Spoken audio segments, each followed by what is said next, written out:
Hims, did you click record? Yeah. I can't see record anywhere on the screen. I don't think it's recording. 14 minutes. Shall I check? Check. Hims, it wasn't recording. Lol. Oh, that was so good!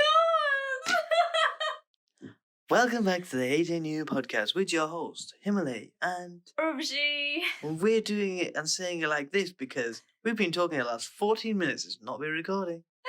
It was such good Whoa. quality content as well. Hey man, we win some, we lose some. That's true.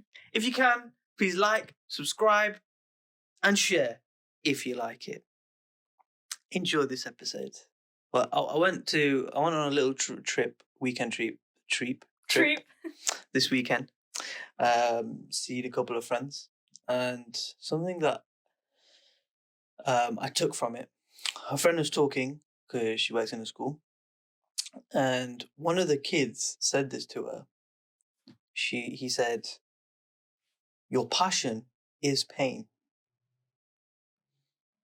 Oh, okay. Like whatever you are passionate about and you go towards, it's going to be painful to push through all your insecurities, all your doubts, all the obstacles that are going to be in your way. Mm-hmm. It's pushing past all of that to pursue the passion that you want. And that's so interesting that a year 10 said this. Year 10. Wow. Now, I don't know if this kid just saw it and just said it, or he actually understands what that means. Because you know how kids are. Yeah. We were kids before. Someone said something that was philosophical, and we're like, all right, mate, shut up. And then later on down the line, you kind of get what that person was trying to say. But yeah, passion is pain. What do you think about that? I think that's very true. And I think that kid is wise beyond his years, or her years, if they've said that and they mean it. But having to be able to push past all of the things that are holding you back, and all of your boundaries that you've set yourself. Because sometimes you'll set boundaries for yourself and not realize it, and it's literally you holding yourself back. And to be able to get through to your passion, it is a painful process, and it is a journey. And we've always said we have to appreciate the journey, and like be there for ourselves, because if you're not there for yourself during this journey, you might just lose parts of yourself. So I do agree with that quote. It's interesting. What would you want to be remembered for?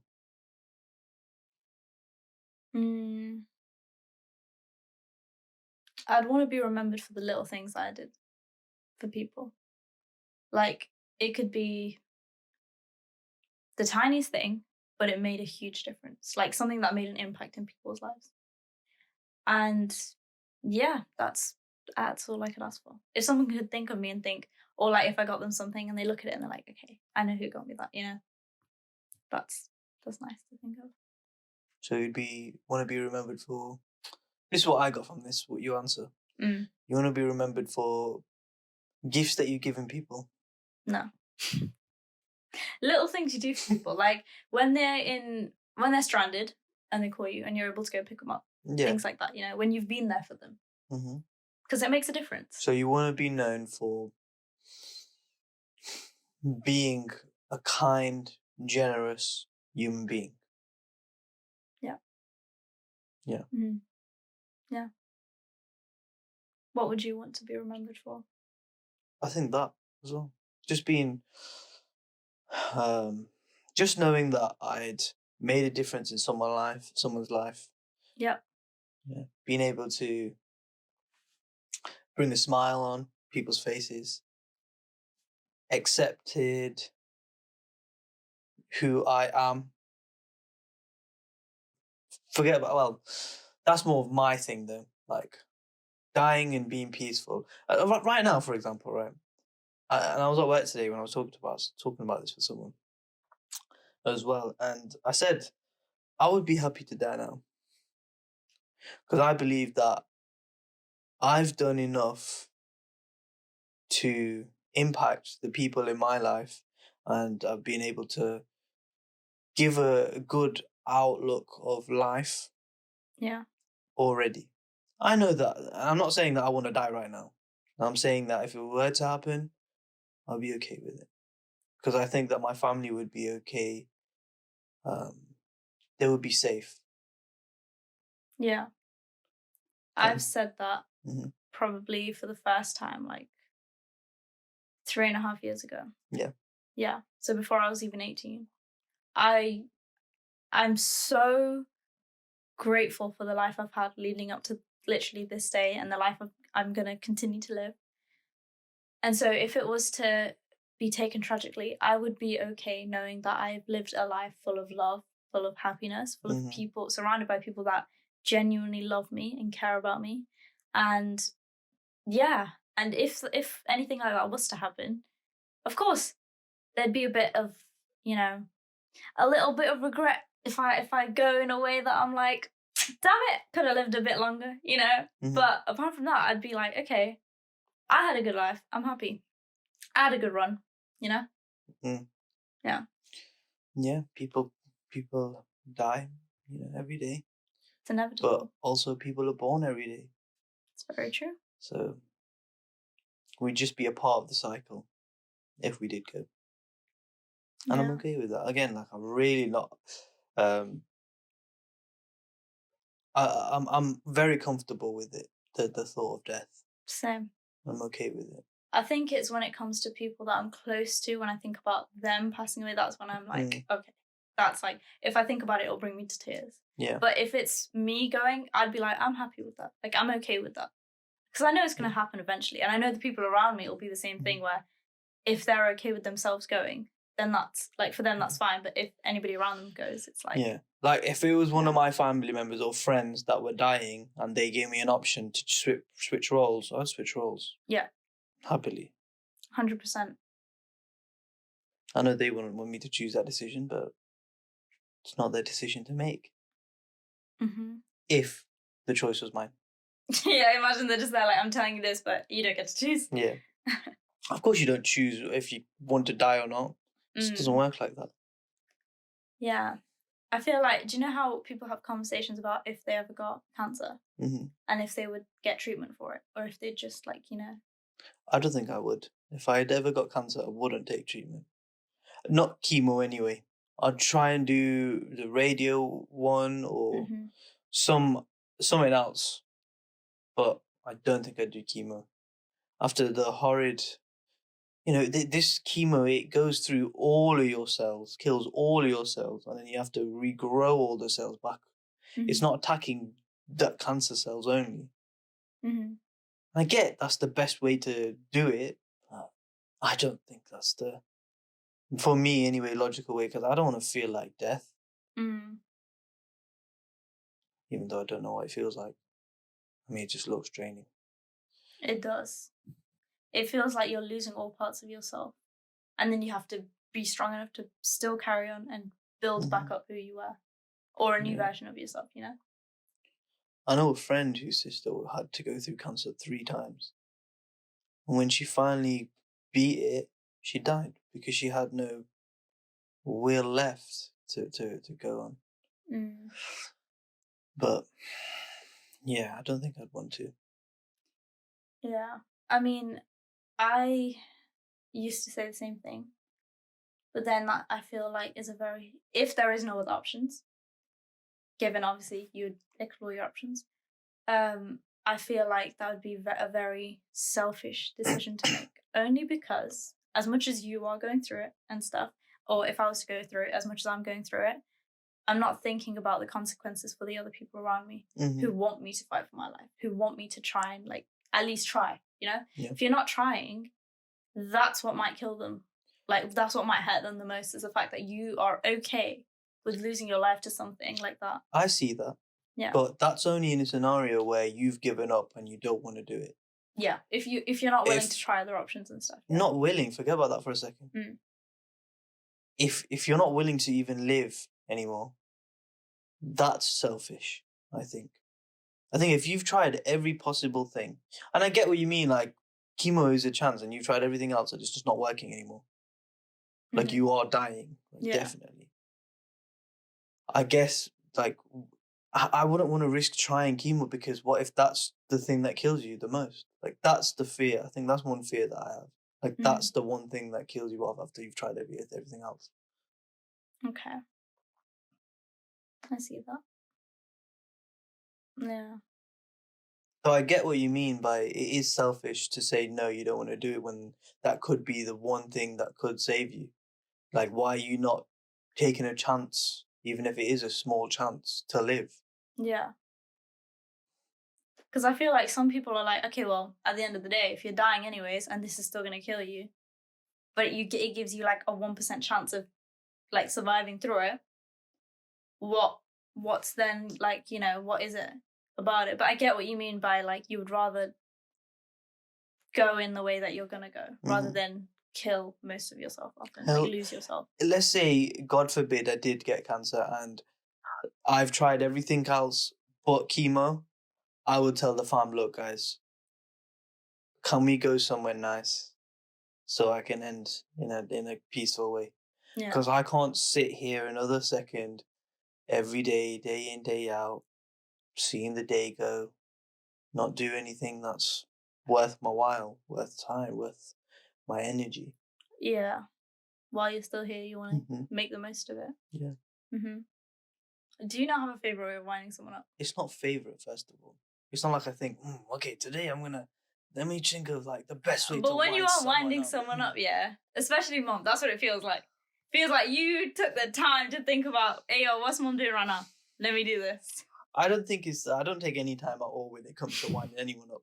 It's just something that comes to me at first and I just do it. Okay? Like, mom is easy to wind up. Just go for the armpits and she's just like... just try and touch her. She's like, go away. One of them ones. You, again, easy. Let's say you're sitting down and you're watching TV. You look too peaceful. I don't like it. Fuck you. You're so annoying. I don't like it. So come in, probably sit on you, turn the TV off. Yeah. Or my favourite one for you, yeah, is when I wake up early in the morning and you're in your room, you're sleeping. Well, it's not even early in the morning. Let's say like 11:30, 12 o'clock. You've come into midday. You're still sleeping. Walk in your room, open your blinds fully. Great thing about a window is it opens full 90 degrees. So open the window, full blast, it's freezing. That's so nice. Yeah, guys, this is what he actually does. I love that. He's a big bully.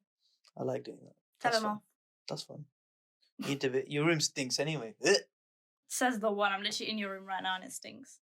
You're just saying what I've just said, so... No, I'm not. But it's also freezing in here. Like, I'm actually, like, so cold. Yeah, well, that's normal. It's upstairs, isn't it? But it's not cold. That's the thing. Yes, it is. No. You're just cold. No, you're cold, but the room isn't cold. The room is cold. If you put your I am on comfortable right now, with this temperature. That's so I'm so weird. used to this temperature. I feel like when you wind someone up, that becomes something that's like not only is it your habit in a way, because of who you are, it becomes something that people remember you by. You know? Like when you're not in the house, it's too peaceful, it's too quiet. Nobody sees winding me up, you know? I think people miss it. Yeah. I think you lot miss it if I'm out of the house. I don't, because I can still talk to you on the phone without you annoying me. No, you can still miss annoy me through the phone though, which is annoying. You don't have to admit it. But it's okay though. It's okay though.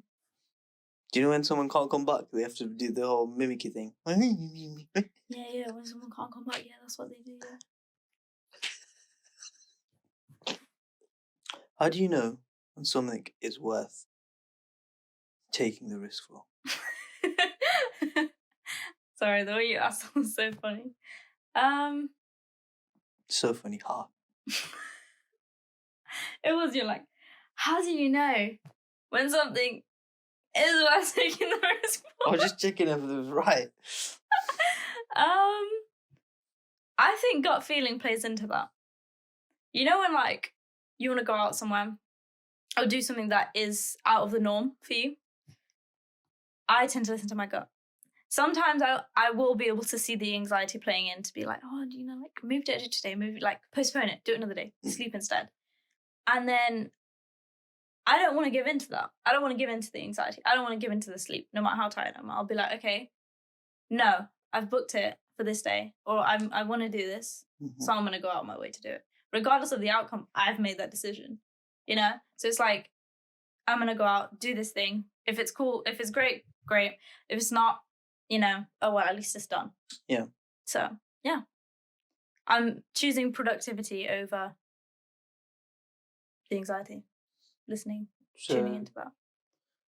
How do you know when something is worth taking a risk for? You're saying your gut feeling comes into this. Yeah. That doesn't really make sense now that you said it like that. But I think it depends on how that thing makes you feel. If it brings a lot of positive feelings, more so than negative, then I think that's worth taking the risk for. Okay, yeah, I see what you mean. Mm-hmm. You know it's worth taking a risk for when you're scared to take the jump. Because they say all the best things in life is past your fear. Let's say you're fearful of going on the stairs, on stage. Let's say you're fearful of going on stage and performing in front of people, right? That's the risk is worth taking for, because there's more that you're going to get out of it. There's more that you're going to learn, even if you do cock up. Mm-hmm. Yeah. You'll be able to take that experience, and the next time you go, you know how it is. Yeah. Because the only way you're going to know is if you take that leap. That's very true. Yeah. I enjoy risk taking. I don't care if I'm gonna come out of it better or worse. It's still an experience. It's still something that you've gone through. And the best thing about it is you've done it. No one else has. Are you proud of yourself when you make them decisions? Always. I don't care, again, like if I fuck up or not, it's still a decision I made. Otherwise, I'd be thinking, oh, what if? And I don't want that. I think that's the one thing I don't ever want to, regrets-wise, have you ever had that thought when you're 90 and you look back at your life and you think, oh, I wish I could have done this, I wish I could have done that, or what if I did? Yeah. I don't, that's like a big worry of mine. Have oh wells instead of what ifs. Corey LeBerry. R.I.P. So, yeah. That's how you know that it's worth taking the risk for. Yeah. It's like, another one would be, let's say there was a person that you love and they're going to travel and they've asked you to go with them. You won't know if it's worth it if you take that leap. But then if there's other factors in your life that you're allowing to take control of the situation, then it just is the way it is, and you won't have to think about it. Like, oh, what if I did go for it? Because then you'll be like, well, these are the reasons why I stayed. Yeah. And there are more important reasons why. Yeah. If it was a reason that, oh, I don't know if I'm going to find a job there, or they're not strong enough reasons. Yeah. I had a thought when you said that you're always proud of yourself. Do you think self-respect plays into that? Like, you respect yourself enough to be proud of yourself and making a decision regardless of the outcome. Even if something shit came from it, you're proud of yourself because you made that. I respect myself that I went for it. Mm-hmm. And it goes like a circle. Yeah. Like a whole, like the circle of life is, you take the risk, whatever happens is the experience. You're proud that you did that. Yeah. I am proud that I made that work, or didn't make work, or I just taken the risk. And I can learn from what I went through and then continue. Yeah. So it does. Yeah. Yeah. That's good. Because I feel like, you know how people tend to beat themselves up over like things they've done or decisions they've made if things don't go their way, or like when expectations plays into things and like what you expected is not the actual outcome. Yeah. Or it's like expectations versus reality. Just happened a lot. Yeah. For me, yeah. Yeah. I think that's when people tend to try and like beat themselves up about it, or be like, wish I hadn't done it. That's not like something you can avoid it, but also it's not like avoidable completely. I'm not gonna lie, I've done that where I have made the decision and I'm like, fuck's sake, I shouldn't have done that, and I will beat myself up about it. It just depends on how long I allow myself to beat myself about it. Because if you're trying to avoid trying to feel those feelings, eventually that's going to blow up in your face. So you're allowed to be like, oh, fuck, I shouldn't have made that decision. Shit, maybe I could have done it this way. But after a few minutes or give yourself like a set time, you got to be like, well, can't change it. Yeah. Can't change it. Now we just learn from what we did. And there'll be times where I'll beat myself up a little longer, a couple of days. But after that, I'm like, okay, I'm sick of being like this. Now let's move. Yeah. As long as you get back up from it. As long as you keep moving. See, the only way for you to fail is if you stop. If you stop. Yeah. Otherwise, you get back up and you keep going. Even if you feel sometimes that you're not going down the right path or, well, not the right path, you don't feel like it's working or it's going to work, but you're really passionate about it, you just got to keep going. Yeah. That's all I believe anyway. Yeah, you get out of life what you put into it. I'm a firm believer of that. So I've also started to realise slowly, very slowly, but it's like all sinking in that like life is forever ongoing. It's like one thing will pop up, another thing will pop up. Things will pop up randomly all the time throughout your life. You need to learn to be able to deal with them like objects and to be able to carry on and stay focused, you know, stay grounded. It's not random though. You think? With the book I've been reading, it's all about, they talk about the randomness. And the more I've read into this, I don't think it's random. Even though that's the only way you can understand it is randomness. These things are supposed to test you, whatever it is. Okay. See how resilient you are. See how well you're able to handle it.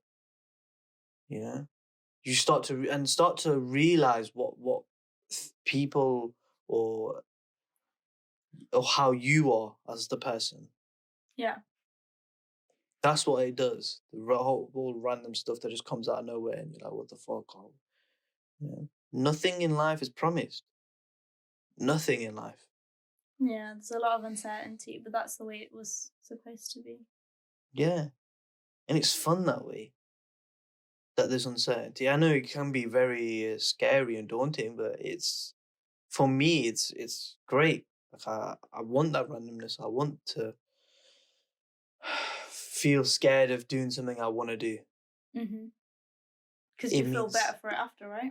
Not even that. It means I care. It just means I care enough to feel these feelings and allow myself to go through that. Yeah. Yeah. That's good. I was going to say something and then it just disappeared from my mind. Oh, I remembered. It's like, you know when you're excited about something that is still very much new, very unknown? It's like unknown territory. You don't know what's going to happen. And like, you're excited though still for the journey because you know that you're going to be doing this. This is something brand new. You're starting fresh, you know? And it's scary because, again, you've not experienced it. First time experiences. But the fact that you're willing to still, you know, like go at the end of the wait, you're not letting your anxiety play into it. Because there have been times when my brain tries to trick me and be like, oh my God, you're going to hate it. You've never done this before. It's not going to be how you're trying to expect it to be. But I try not to hold too much expectations. Like the bare minimum, like people be nice to me, you know? Like people not take the piss kind of thing. Yeah. They are my expectations, which should be like a human, like it's human instinct. You want to be like spoken to nicely. You want to be like, you know, helped when you need help. But in terms of like other things, I'm very much open-minded. Like scenario situations, whatever pops up, I'll be able to deal with it.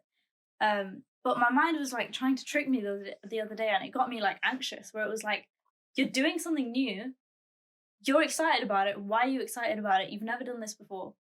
What is actually happening? And it really got me thinking. I was like, oh my God, like I started to panic, Loki. I was like, what am I doing? You know, like I'm starting something new. I'm starting my career. I'm doing things, and I'm just, it's all go, go, go, go, go. And I'm excited for that. I want to hustle. I want to grind. I want to be able to get to where I want to be. And that's my willingness, my desire. That's things I want and need in life. So why is this like part of my brain like, oh, you're gonna hit it? It's like Mm-hmm. a little, like, you know how you said like you see clouds passing by with thoughts when you're meditating. It's just little whispers. Yeah, it's like the self-doubt Yeah. almost. And it starts to creep in, and you when you listen to it, you're like, you know, oh shit. But then afterwards, after I thought everything through, and I was like, oh well, that's a possibility. Yeah, I'm not gonna completely like say it's not gonna happen because I don't know. Yeah. It's a possibility, but I'm okay with that because regardless, this was my decision. Mm-hmm. Although I had like this big, like, you know, was overwhelmed about it and everything, about like having them feelings. It's like, okay, that could happen, but it also could not. You know, Yeah. there's a whole other side to it that I was thinking about, that I was excited about, that I was worked up about. And now all of a sudden, because the doubts are creeping in, I'm not just gonna let that excitement go away. Yeah. I'm gonna still be excited about it, and I'm still gonna be thinking about what's gonna happen. You know, how is it gonna be? You know, like all this new stuff I'm gonna explore. Yeah. That's a good way and the right way to think about it. Because, again, you can allow yourself to take this away from you, or you can push past it and say, I was excited before. This is what I want to do.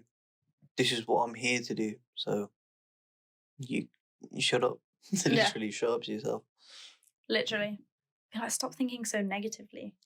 It's not even like saying stuff like that, because I used to try and do that. Oh, stop telling yourself this, stop telling yourself that. But it's kind of like how there's those videos that I've seen before where they're like, oh, don't think of this. And what do? You think of it. It's almost like you're not even like your rebellious side is like, oh, this is something I shouldn't do. Guess what? I'm gonna do it. You know, like if you don't act on your rebellious things, your thoughts will still be as rebellious. Yeah, and thoughts become things. So it is powerful. There was a study that they did where they had different plant pots, and they had 4, I think. Now this one was a neutral one. This one, they spoke words of affirmations to it. This one, they were angry with it, and the other one, I think they were just sad and depressed all the time. And at the end of it, the study came back as like the normal one is neutral, that was fine. The one that was positive affirmations and stuff, they took pictures of the water, and depending on how that person spoke to the plant and stuff, depended on how the snowflake when they froze the water would look like. Okay. And the one that was positive was very like bright and very like snowflake like, and then the normal one was okay. The one that they spoke bad to, it was just very staggered. It was very uneven. So that just shows that you have the power of your way of saying things, or the power of thought itself is important. Yeah. I mean, we're 60, I think it is, or 70% of water. And so if we're able to start speaking to ourselves in a better way, our body will start to change the way we want to. But again, when you're in that negative headspace all the time, it's very hard to get yourself out of it. Yeah. So it reminds me easier of said like, than done. oh yeah, 100%. It reminds me of like, you know how But it's in doable. cartoons and things, there's like a cloud with like rain on it. Sometimes feels like when you're in your very negative thoughts or things, that's just constantly following you around. The way to clear it up is to, you know, sort out your mental health first. Is to get out of your comfort zone. Is to try things that scare you, but you know will be good for you. Yeah, clear your mind. Yeah. Question of the day. What are you searching for? Oh. What am I searching for? Sleep? I'm kidding. Could be that. I'm very tired, guys. No. What am I searching for? Well, originally my thought was happiness, but then I was like, no, I've already retained that. I'm very happy right now. Like I could hands down say I'm extremely happy with where I'm at in life. The people I have around me, Do you know when you feel like everything's like just right? Yeah. It's like the water's just settled after like a heavy rain, Mm-hmm. and everything just feels perfect because everyone's like calm, everyone's happy in their own way, everyone's doing what they want to be doing. Mm-hmm. Yeah, that's where I'm at right now. So I'm not searching for happiness because I have it. What am I searching for? I'm already calm, so I'm not searching for calm. Peace, maybe. Even though I'm personally peaceful, I wish there was more peace within the world that we live in. Mm-hmm. So probably just peace, yeah. You're searching for peace. Mm-hmm. Not personally, but also personally, I guess, because everybody can grow, you know? Mm. And a little bit of peace never harmed anyone. No. If a lot of people wanted to find their inner peace, I think a lot of problems would be solved. Yeah. I wouldn't say I'm searching for inner peace because I feel like I found it. Mm-hmm.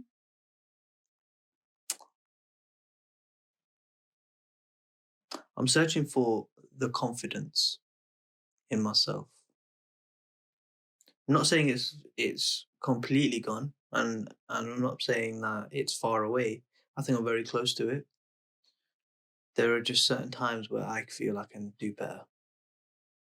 And so searching for that searching for that confidence in myself is what I'm searching for. Yeah. Nice. It's funny because I feel like I come across as a confident person a lot of times, but it's only when it becomes quiet that I start to see the cracks that I have for myself. And 9 times out of 10, it is me that lets me down. But that is okay It because I is. know that I can do something about it. Yeah, personal growth.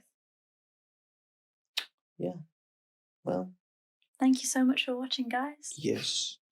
Like, subscribe And share if you like it.